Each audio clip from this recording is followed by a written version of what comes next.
Aku pulang malam itu lebih larut dari biasanya. Jam di ponsel menunjukkan pukul 10.47 ketika motorku berhenti di depan rumah. Lampu teras menyala redup, seperti biasa. Rumah ini rumah lama, rumah peninggalan ayah, dengan tembok yang mulai menguning dan pintu kayu yang selalu berbunyi setiap dibuka. Sejak ayah meninggal 3 tahun lalu, aku hanya tinggal berdua dengan ibu. Atau setidaknya aku mengira begitu. Aku membuka pintu perlahan. Suara engselnya berdecit pelan, tapi cukup membuat bulu kuduku sedikit merinding. Entah kenapa, malam itu udara di dalam rumah terasa lebih dingin dari biasanya. "Ibu," panggilku. Tidak ada jawaban. Aku menaruh tas di sofa dan melepas sepatu.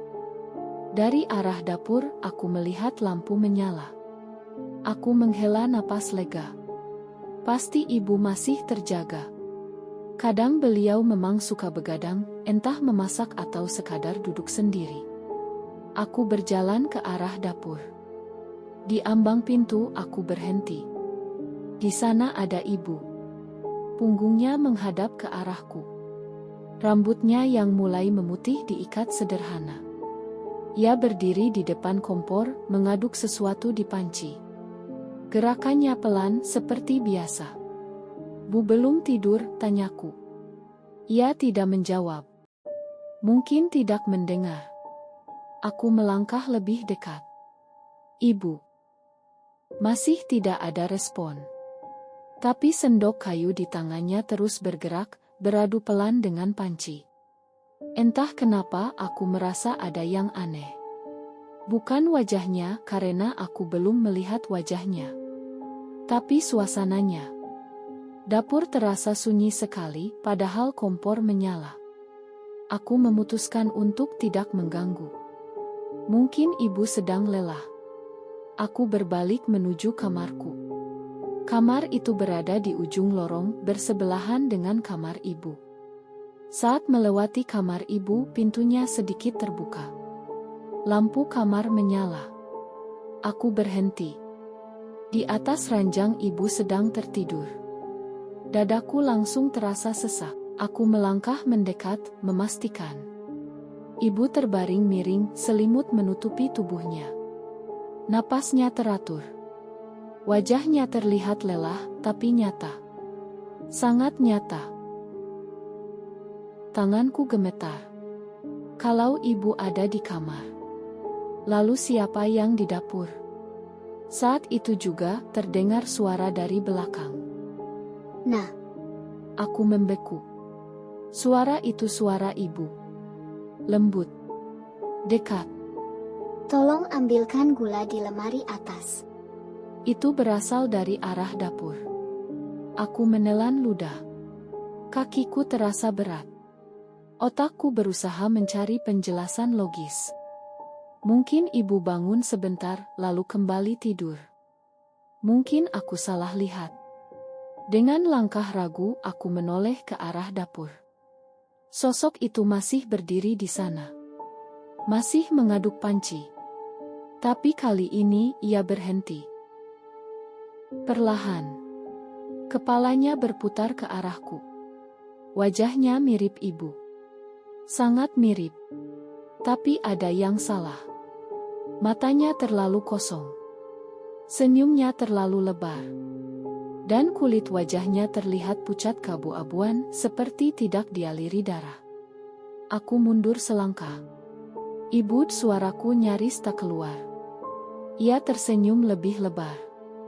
"Kenapa wajahmu pucat?" "Nah," katanya. Aku ingin berlari.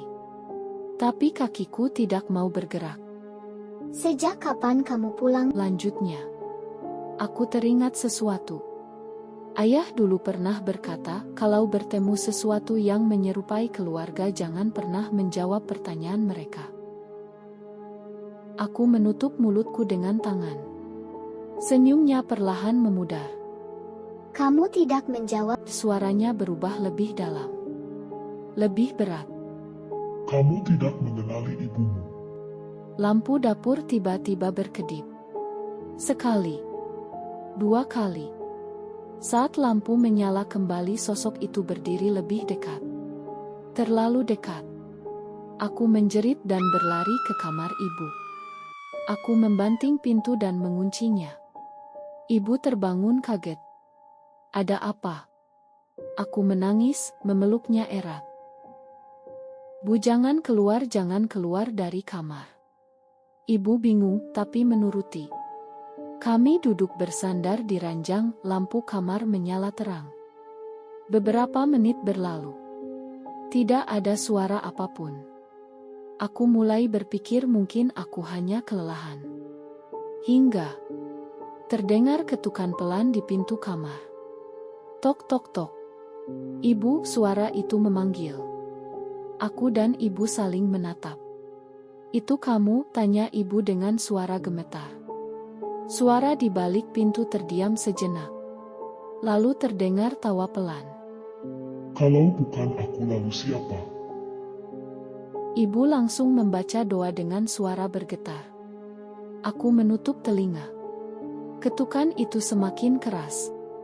Tok tok tok. Bukakan pintunya, aku kedinginan. Lampu kamar berkedip. Dan tiba-tiba, semua berhenti. Sunyi. Pagi harinya kami menemukan dapur dalam keadaan rapi.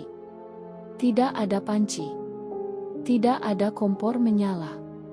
Tapi di lantai dapur ada bekas jejak kaki basah mengarah ke pintu belakang. Sejak malam itu ibu tidak pernah lagi begadang. Dan aku selalu memastikan kamar ibu terkunci sebelum tidur. Karena sampai sekarang kadang saat aku pulang larut malam, aku masih melihat lampu dapur menyala. Apakah kamu juga pernah mengalaminya?